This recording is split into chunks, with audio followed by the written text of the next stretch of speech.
let's get into the hot topics of the week. You got a sound effect for that one? No, I got something for that. Okay.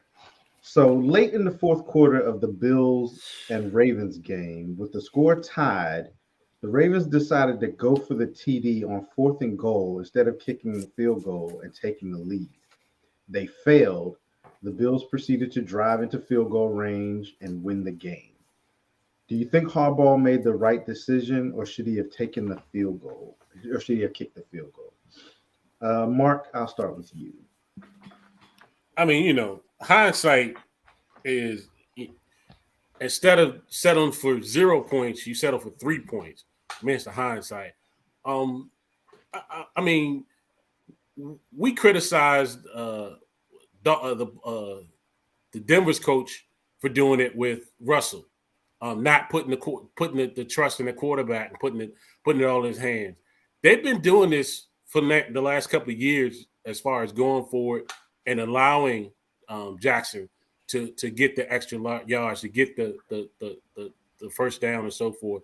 I don't have a problem with him going for it, to be honest with you. I think his answer was perfect. Analytics told him it was better to go for it than not to go for it and get the instead of playing for the 3 and the tie, they want to pay for the win. It gave his team more chances or less chances as far as 4 downs to stop them, more so than just 3. So I don't have a problem with him not going for it. But of course, hindsight, he should have kicked the field goal, should have went, played the 3. But if you look at the play, if he did not wait it, he had 2 wide receivers on both sides open. So the play was there.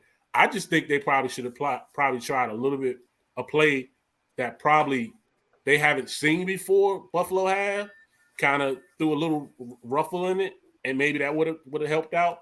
But yeah, I don't have a problem with him going for it at all. I think you played to win the game, and that's what he did. I don't have a problem with it. Big Red, what you think?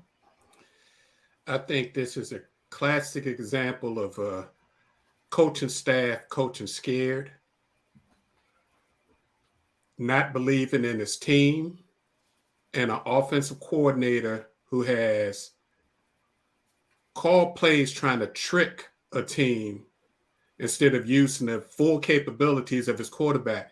If you're going to go for it on 4th and 3, trying to win the game, then you need to call a play that's going to allow Lamar to use all of his full capabilities. You're not going to call a traditional drop back play where Lamar's going to drop back and hit a player on his 3rd step back.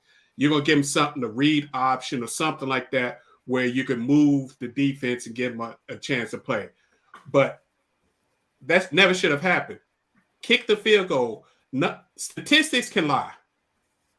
Numbers can lie. If you have an opportunity, if you know the Bills' history, the Bills have lost their past 7 or 8 games of a touchdown or less late in the 4th quarter. So you kick the field goal, put the pressure on the Bills to get out of that statistic and put some faith back in your defense. Now his defense is lost for the season. They've already been struggling. And my coaches just told me that you don't believe that even if we give you a field goal lead, that we can't force them to, worst case scenario, stopping them for a field goal that you think they're just going to score a touchdown. Yeah, I agree. I agree with you on that. And that's what I was thinking too, was that you take the lead and put the pressure back on Buffalo. And like you said, worst case scenario is that they can tie the game up and then you go into overtime. I mean, you basically, and like, I didn't even think about the part that you said, Big Red, but you basically did tell the defense that, yeah, I can take the lead with 3, but I feel like you're going to give up 7. So it's no point in me even taking the lead at this point. Right. That's a really good point. But yeah, I mean, I know with hindsight, it makes it's 2020 and all that. It's easier, but I thought the analytics in that situation would say to kick the field goal. So I would have kicked the field goal. That's me. Yeah.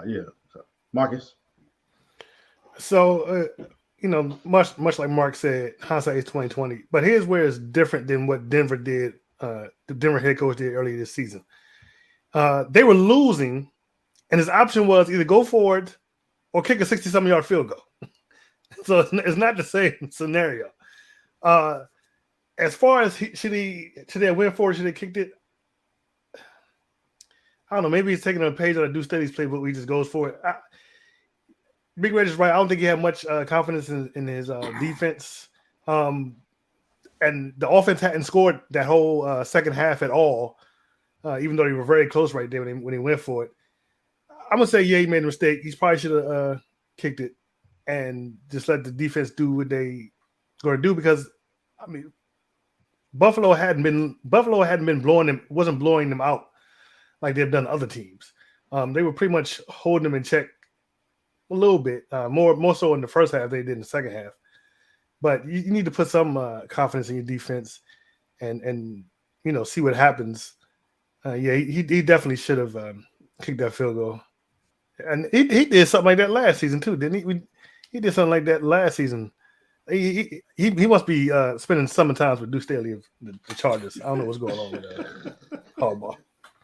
But yeah, he was wrong. Yeah, because they had what? They were up 20-3, right? I think they were up 20-10. They were up 20-10 going into the second half. But the But they overall did have a score was 17 23. But they did Yeah, have they a had- 17-point lead. That's a second 17-point lead that they've blown.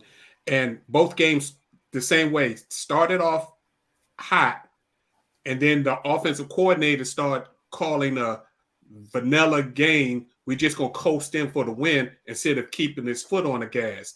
Their offensive coordinators caused them to lose more games than I can count. Anytime it's a big game, playoff games and things, he always tries to get cute and tries different things.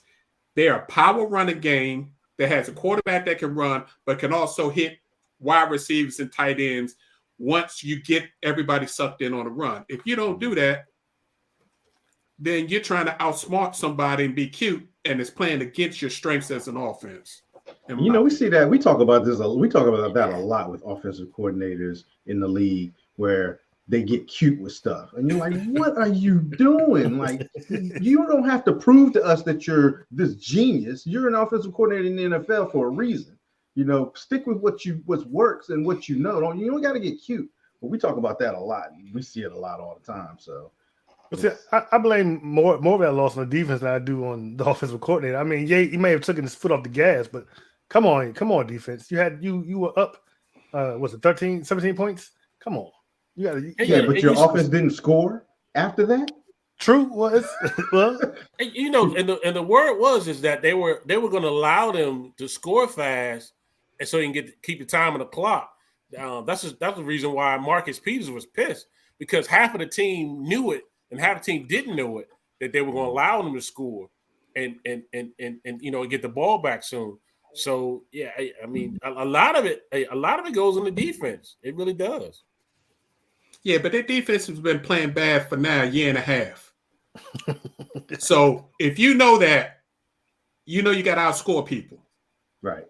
Point blank, Right. period. So do it. Right. Why take your foot off the gas? Yeah. thank you for watching this clip from the Lev Game.